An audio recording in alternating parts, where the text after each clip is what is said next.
everybody. It's Tom Stoukas coming to you from Sarnia, Ontario. Tonight, Sunday, September 14th. Hopefully everybody had a nice weekend. So, what are we looking at tonight? It's more of a looking forward. Tomorrow, the Canadian Parliament finally goes back to work. Pierre's going to be there after his by-election win. So yeah, I'm sure we'll get all sorts of ridiculous legislation coming out of there. They said they want to do like hate crime legislation, maybe some online like censorship legislation, and I'm sure they'll be doing other stuff. So we'll keep track of that. And then surprise today, Bonnie Crombie, the Liberal leader for Ontario, resigned because she didn't get a big enough. I guess she got 57%. They had a convention and she had a 57% approval from the membership. And usually they like to get a good supermajority, like 75, 80%. So at first she said she was going to stay. And then 3 hours later, she decided to quit because she didn't have, wasn't a big enough margin. So it should be interesting to see who will become the Liberal leader. Hopefully nobody good. I mean, the Liberals a uniparty, part of the uniparty. It's the Liberal Party Ontario's ruined Ontario, along with the Conservatives. So I'm not really worried about who's going to be the next Liberal leader. It'll be interesting though, because Doug Ford's getting a little stale. So they might find somebody that could replace him. But it's not going to change. If anything, it'll be worse under a Liberal government. I don't know how you can get much worse, but you probably can with these guys. I could see them putting like an Indian in there. Why not? All the Indians are taking all the jobs. Why not take the Liberal leadership job while they're at it? So I haven't really seen I get that Nate Erskine Smith, that kind of the guy who didn't get his cabinet spot from Carney and he cried about it, will probably run. It'll be interesting to see who else. And then what else? Yeah, a few other things, but those are the main things. Carney was out and about today.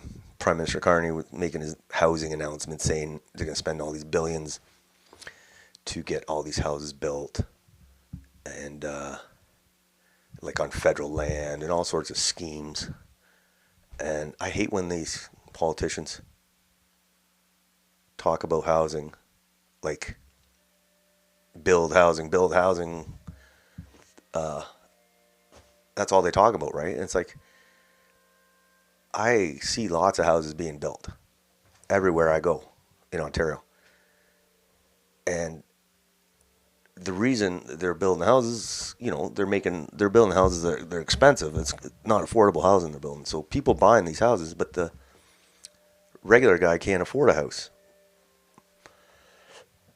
So they're building these houses for newcomers. And that's why the government is such a rush, they say, to build houses. But maybe instead of building houses, they should start deporting some people, because if you decrease the amount of people, you don't need as much housing. Like there's a church here in Sarnia. Let's say, I know they bring in people from outside to resettle here in Sarnia. So let's say they bring 100 people a year. Doesn't sound like much, but 100 people a year, that's at least, let's say 5 people to a house. That's at least 20 houses in Sarnia that are needed just for those people. So yeah, they want to build houses because they want to keep bringing in millions of people. And the houses they're building, they're not going to be the nice houses. They're going to be the container houses. So big problem here in Canada.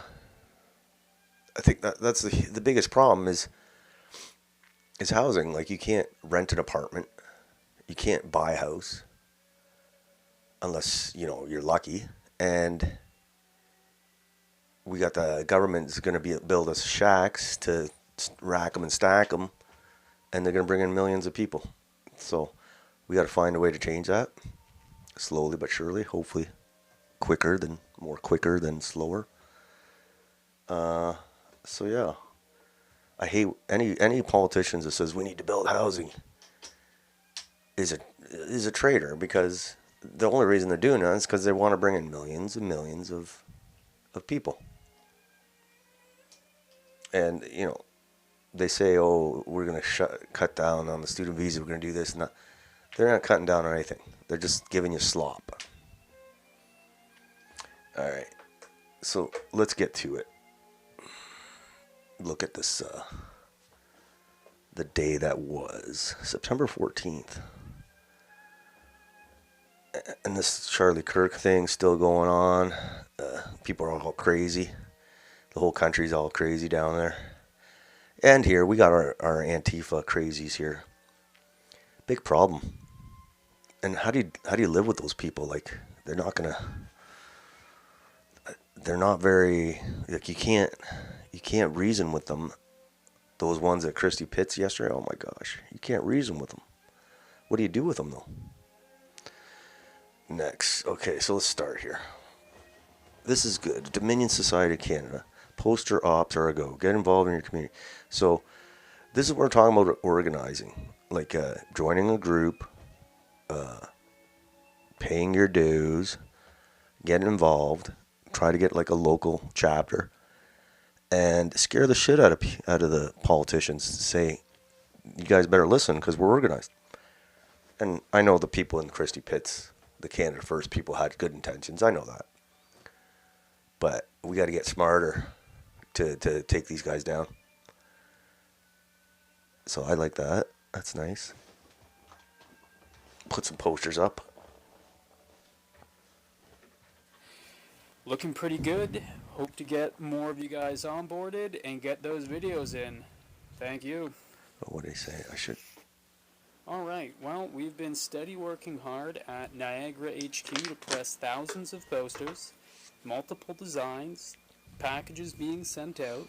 Each package will contain some regular posters, as well as laminated posters. That way they hold up to the outdoor conditions.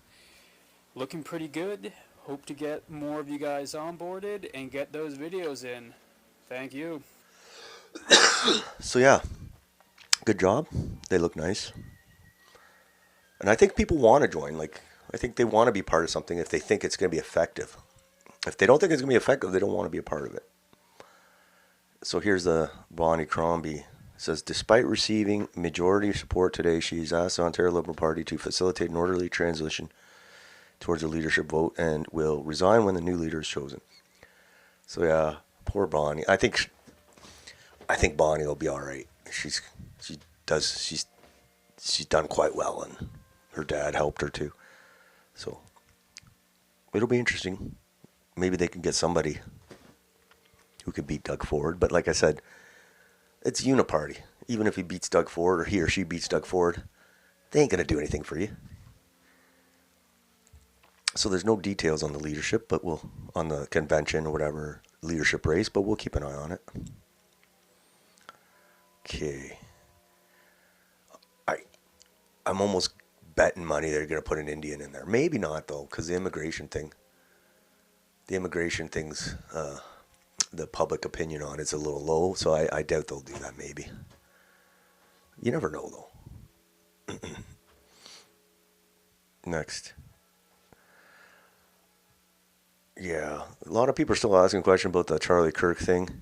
The guy that they got was, I don't know what he is, but they say he's dating a guy who's transitioning to a woman. And I mean, everybody says Israel did it because, like, they're capable of anything. But after seeing those Antifa guys in the park yesterday, I'm like, man, these guys are crazy. They'll shoot anybody. They're like Bolsheviks. They'll shoot you for nothing if you don't agree with them. And if they had the authority and like judge, jury, executioner, those Antifa guys would shoot you. They'd put you up against the wall in no time. So I have no doubt that they would kill Charlie Kirk, these crazy Antifa people. But they don't look very organized, especially the ones in Toronto. Like, they're not very organized to pull off an operation. So, but they do have the hate for them. So, yeah, I could see it. So, it's going to be like one of those conspiracy theories forever, I think. But yeah, still, the bigger thing is what do we do? How many of these Antifa time bombs are walking around? And like, that's the scary thing, is how many of them and where. And what do you do with them? They're all mentally ill. What are you going to do with them? Put them in the zoo or something. Okay. He was in Nepean, close to Ottawa, Mark Carney. Canada's new government is ready to build a lot more homes faster. And I said, Canada needs to deport a lot more people faster. So look at these container homes that they're building. Excuse me. So yeah, they're going to bring in millions of people and build all these homes, like these Soviet-style apartments, probably. And then there's the Antifa from yesterday. Mental illness on public display. Mental illness. It's total mental illness. I was going to go. We had a travel mix up and I couldn't make it on time. So I'm kind of glad I didn't, because if I run into these people, I would go to jail. I can't handle them. We have them here in Sarnia, and I can't stand the ones here. But these ones are the next level. Now the question is, the ones that showed up at Christie Pitts, is that like the bulk of them in Toronto, or is there a bunch more? Now, if that's all there were, if that was like their main show of force, you could deal with that. But if that's just like a little fraction of them, oh my gosh, who knows? Like what ones are in positions like in the government and academia and private sector? Like, who knows where it goes? Because there's a lot like this. There's a lot. They walk among us. Like what? It's like they've been brainwashed. Oh, that's nice. What do you have to say to the protesters? Do you think that they're fascists? Why is that? Well, what makes them fascists? Whoa. I'm just asking you a question, buddy. See, this is why I couldn't go. Like, I wouldn't put up with that. I think you guys are Nazi freaks. Ah. Can I see your sign? Do you think the protesters are fascists? Do you think the protesters are fascists? Yeah. What makes them fascist, in your opinion? Pardon? What makes them fascist? They hate people. They hate people? Yeah. Ugh. All right, thank you. Appreciate it. Thank you. Mental illness on display in Toronto. Recent immigrant from South Africa 2 years ago. I've seen fascism in South Africa. These guys do not represent this neighborhood. 1933, they were defeated here and they must get the hell out of here. So what makes them fascist, in your opinion? For calling for the mass deportation of immigrants. Immigrants help build this country. Everyone here, unless you're First Nations, is an immigrant at some point. What do you make of a statistic by Ledger that said a couple months ago 48% of Canadians support mass deportations? I don't believe it for a second. Look at this. Look at this. There are a few hundred of them. There's thousands of us. Thousands. Thank you.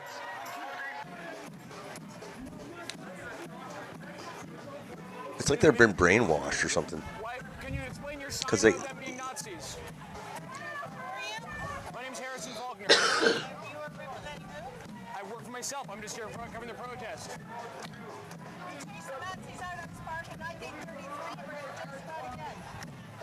All right. So there you go. Mental illness. And I don't know what the deal is with the cops. They let them get away with everything yesterday. Like, I don't know. Wasn't cool. But that's what I mean. Like, you can't. Puck Daddy, the guy who organized it, was expecting the cops to protect his people. That's the first mistake he made. You can't depend on the cops anymore. All right. Here's some I don't know if this is true. New documents. Canada's rapid population growth is compounding costs for communities. So all the costs for communities. Yeah, definitely. Toronto's 100 million short just because of this. Vulnerable populations are struggling to have their basic housing needs met. Yeah. No, even regular people can't find a house. Staff briefing binder for Housing Minister Gregor Robertson. So they know what the problem is, and they're still bringing in people.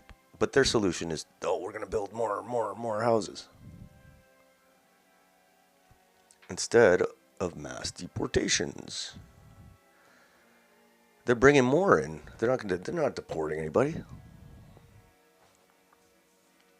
Okay. Look at this. Carney government launches Build Canada Homes with $13 billion initial investment. God. I'm sure they'll go to the liberal donors, those contracts, or whatever, the $13 billion. They want to do stuff like, they're bribing cities. Like, for instance, there's a house, let's say a small house on a big lot, they'll tear it down, and they'll give all sorts of tax incentives. So instead of a single house, they'll put like a 10-plex or something. And they destroy neighborhoods, but they got to put somewhere all these millions of immigrants are bringing in. So to hell with the neighborhood. Politicians say we need to build homes instead of closing the border. The ones who say that are traitors. They want to fill the country up. Look at these guys. Build Canada homes. We don't need homes. We need deportations. Okay. Now, here's Derek Rance. Post-mortem on the failed Canada First rally yesterday. Christy Pitts. So we don't want to beat up too much on Puck Daddy, even though he kind of brought it on himself. But it's good to do a post-mortem so we don't make the same mistakes. But I thought there were some good points here. So why Puck Daddy failed. He held his rally in Toronto before confirming whether the members ensured safety for attendees, thereby putting people at risk. Clear sign of poor leadership. Yeah, he basically put it right in the heart of the Antifa territory, and he knew it. So basically, you need 10 times the number to counter the Antifa. He attempted to build a movement centered solely on himself. Online followers don't translate into real-world support, and only a narcissist would believe otherwise. Yes. So, had Joe been willing to learn from the mistakes of others, he would have promoted mask wearing as a basic precaution for his supporters. Now, the people who joined him can be doxxed and have their property destroyed or even loved ones put at risk. And, judging by those crazy Antifa people, I wouldn't be surprised if they're working overtime to dox as many people as they can. Rather than treating criticism from experienced voices as constructive guidance, Joe dismissed every objection to his rally as a personal attack. Instead of learning, he acted as though he already knew everything. Conclusion, Joe himself was the rally's downfall by ignoring months of advice and lashing out at those who tried to help. He ensured its failure. If he had truly cared about the safety of his followers or about the future of Canadians, he would have listened, reflected, and acted responsibly. Instead, his pride outweighed both prudence and principle. So I think that was a good post-mortem on the thing. The problem, this is the main problem I have with Joe. I don't think he's a bad guy. But he's one of those like Zio, Tommy Robinson wannabes who only focus on Muslims, demonize Muslim, Palestinian, whatever. And I agree Muslims are not compatible, like large numbers of Muslims are not compatible with a Western country like Canada. But also millions of Indians and Sikhs and Africans aren't compatible either. But he doesn't care about that. He only cares about the Muslims because of the Zionist, their line about, they don't mind immigrants who share the values, but Muslims don't share the values, so... I think that's where and he got mad at me, swearing at me, saying, oh, I say that about Indians too. But no, he only talks about Muslims. Literally only talks about Muslims. So, yeah. Anyway, and apparently he was wearing, like, during COVID, he was all masked up and stuff. So he didn't have the good instincts on the COVID either. And then I called him a COVID commie, but also he was Maple MAGA, 51st State, like Pierre Sycophant, like he's all over the place. But I'm sure he's not a bad guy, but he ain't going to be leading no movements, let's just say that much. Okay. And then his Patriots, he was always criticizing the Second Sons because they wore masks. And he calls it racist and that. It's like, as far as I'm concerned, anybody on the right who calls us racist, let's say, they're already basically saying they don't want to work with you. But he was calling us the racist and saying, oh, you guys wear masks. And here he is wearing a mask. Outside, no less. Outside with his kids. And he's wearing a mask during COVID. Now, he was like, oh, it was early and, you know, I didn't get jabbed, you know. That's fine, whatever. But I never said to anybody to stay the puck home like he did. Never once did I say. I knew it was bullshit from the start. But anyway, the COVID thing, whatever. It shows a lack of gut instinct and judgment. The Maple MAGA thing, ridiculous. The 51st State, he rolled over right away. So sorry, buddy. You got to keep it consistent here. This is funny. It's like they're going out of their way to find new ways to turn people against Israel. We're talking about Israel getting blamed for Charlie Kirk. I don't know if they did it. I mean, they're capable of doing it, but those Antifa guys are crazy. I have no problem assuming they did it, but they're not as capable as Israelis, so maybe they work together. Who knows? I don't care.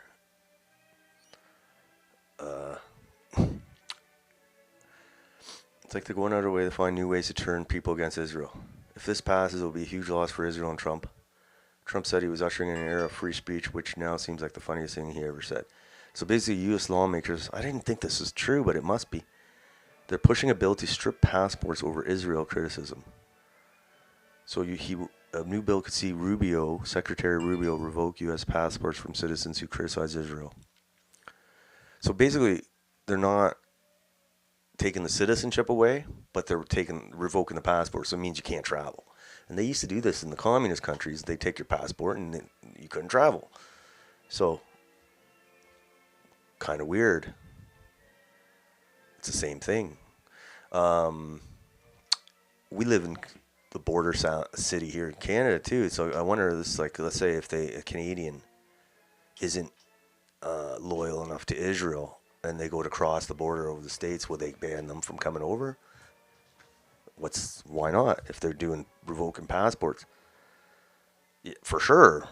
So crazy stuff, this Israel thing. Like, you can't criticize them in the States. You can't boycott them. You can't do nothing to them. I'm glad Canada's a messed up country, but at least we can still criticize Israel a little for now. We just can't do anything else. And this is funny. Greg Wycliffe was there yesterday. I didn't know he was there. He cornered the anti-hate board member Nigel Bariff about the death of Charlie Kirk. And this guy ran away. These guys get taxpayer money by our commie government. They get taxpayer money to slander us, regular Canadians. And this is what your taxpayer money is going for, too. Everyone's death is horrible. I have a 10-year-old son and... Okay, let's see. Hey, Nigel, any comments on the death of Charlie Kirk? Years of dehumanizing and demonizing right-wing conservatives, and then he gets killed. This is something that the Anti-Hate Network does. You're a board member, correct? All death is horrible. It really is. Do you agree? Absolutely. Look, he's got his friend coming to protect him. It's horrible. I'm okay. Oh. I know. I just want to make sure it's clear. All death, everyone's death is horrible. I have a 10-year-old son, and so I feel bad for his child. It's horrible that happened to him. It is. Anyway, thank you very much for your question. Well, I'm just concerned Oh. because people were celebrating his death. They were saying, death to fascists, I don't care. And you're part of the Canadian Anti-Hate Network, which regularly dehumanizes and demonizes fascists. And you even associate with anti-fascists. You associate with anti-fascists who say they want to punch fascists. So do you feel guilty at all for smearing right-wing people? Nigel, do you feel guilty at all? Look at this coward. For dehumanizing right-wing people. I don't want you guys. Now Charlie Kirk He's is just dead ignoring because of him. organizations like Anti-Hate. Did you want to make any comments on that?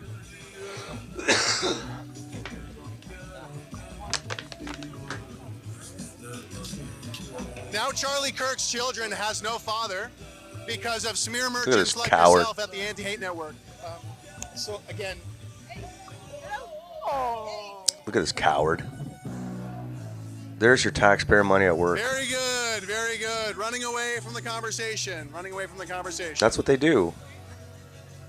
There you have it, folks. That's it. I mean, they mischaracterize people as being fascist, as being right-wing, and then people take it upon themselves. They dox people. They coordinate and essentially echo the exact same sentiments as Antifa. Antifa is a violent organization. Some call it a terrorist organization. And if you talk to Antifa members, I'm sure they would say that they were happy that Charlie Kirk was dead. This is an organization that tries to say that we're going to stop political violence and that we're going to stop all of the hate, when clearly they foment hatred against regular right-wing people. Yeah, these anti-hate.ca, they're a bunch of commies. I can't believe they get taxpayer money. Oh, they're so cowardly. All right, tomorrow, first time in 87 days that our government will be sitting in the House of Commons. This during what Carney has repeatedly claimed the worst crisis of our lifetimes. How many days between now and Christmas break will Mr. Burns Carney actually be there? You can bet he's been trying to flood this time with European trips. Yes, the Parliament should be interesting. In a bad way, because, we got big problems. We'll see what happens. I don't know. This is funny. Toronto has really become a third world shithole. This is the shithole file. The rest of Ontario is next. Browns and blacks start fighting in the middle of the 401 highway. After returning their vehicles, one driver strikes the rear end of the other vehicle and drives off. Yeah, this is the 401 this is the busiest stretch of highway in Canada, and they're getting out and doing whatever the hell it is they're doing. I can guarantee you this stuff never happened before. There's no sound on this for some reason. They're fighting in the middle of the 401. Look at this.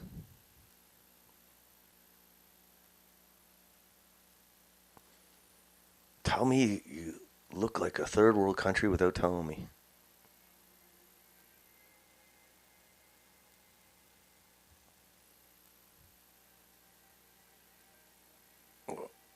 Boom. Look at that. This is a 401. This is like the busiest highway in Canada. It's hilarious. Third world country. And the rest of Ontario is coming next.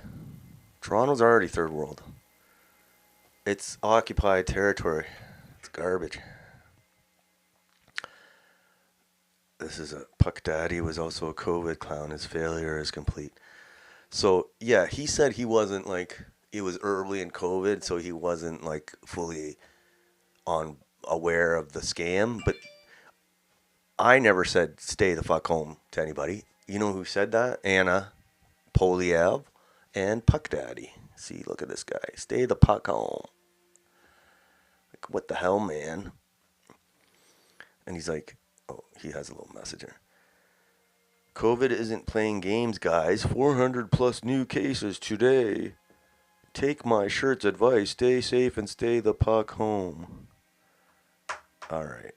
There you go. There's your Canada First leader there. Pretty sure it's Canada First. And he said a message in his defense. I'm not trying to... But, you can't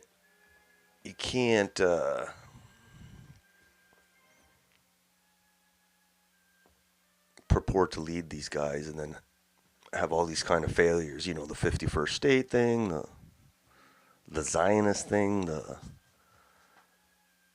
and now the COVID. Anyway. 3 strikes, man, and you're out. This is another thing. This is another weird thing. This is an A-plus persuasion play by Israel and a terrible look for America. Wow. So, basically, the Secretary of State, Marco Rubio, went to Jerusalem. A lot of crazy stuff going on over there because they just bombed Qatar. And they're basically ready to invade Gaza. And they probably want to start another fight, hostilities with Iran. And so the U.S. Secretary of State's over there probably because they're going to talk about all that. And what do? They get them to go to the wall and look, kiss the wall. It's so weird. I'm Greek Orthodox, and I know Greek Orthodox would never do this. I should ask the priests, actually. I'm pretty sure they wouldn't. But it's like, it looks so weak if you're the States. Why they keep doing this, I don't know. I'm sure Americans are like, what the hell, man? What's the deal, man? All right. These guys, this guy says, no Jews have disparaged Charlie in his death. PM of Israel honored him in front of the world. I've lost count of how many radical leftists have trashed him and mocked his death. So basically he's saying they didn't kill Charlie Kirk because they're all praising him. It's like, well, yeah, it's like even the mob boss brings flowers to the funeral. Doesn't mean he's innocent. So I'm not saying they did it, but we'll never know. Here's Rubio visits Israel more often than his own constituents. Priorities. Yes. Well, when he was senator for Florida, I mean, there's a lot of Jewish people in Florida, so he's basically the senator for Israel, I guess. Here, this CIA analyst talking about Israel. Now the Israelis are acting like not. You know, all my life I've been a supporter of Israel. Believed Israel was something special. Now the Israelis are acting like Nazis. They are doing they're stripping people naked. They're shooting people who aren't carrying weapons. They're murdering women and children. They're claiming that Hamas raped and murdered and killed children. That's a lie. There's zero evidence of that. Zero. And yet they continue to push that as their justification for killing other women and children. It's sickening, it's disgusting, and Israel has lost its way. I thought that was interesting because that's kind of like a lot of stuff Charlie Kirk was, his followers, I don't know if Charlie Kirk, but his followers, his young followers were starting to talk like this guy. So I thought that was interesting. Charlie was having a problem with his credibility, with his followers. He was getting a lot of pressure from his followers to be more like this guy on Israel. Okay. I thought this was a good quote. I'm reading a George Orwell biography. Very good so far. And I thought it applied very well to Canada, this quote. The most effective way to destroy people is to deny and obliterate their own understanding of their history. That's the commie playbook. Like Canada is a good example. They renamed Dundas Square. They renamed Ryerson University. They boxed up John A. Macdonald for 5 years. So they took him off the $10 bill, put that black chick on. So like they're doing stuff like little things like that, changing the name of the words to the Canadian anthem, all that little things, getting rid of Don Cherry, just adds up. Commie Marxist playbook. Okay. And I think that's it for today, yeah. So tomorrow we'll see the Parliament come back and just see what else happens. I have a feeling things won't be boring coming up the next few weeks. So, yeah, crazy stuff. Crazy stuff. This Antifa thing is going to be a problem, though. What are you going to put them in a zoo or the Arctic gulag? I don't know what to do with them. And how many of them are there? It could be a lot. There could be a few. Anyway, until then, we'll figure out see what happens.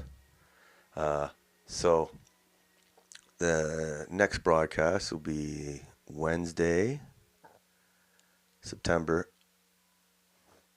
17th. So until then, everybody stay cool. We'll see you then.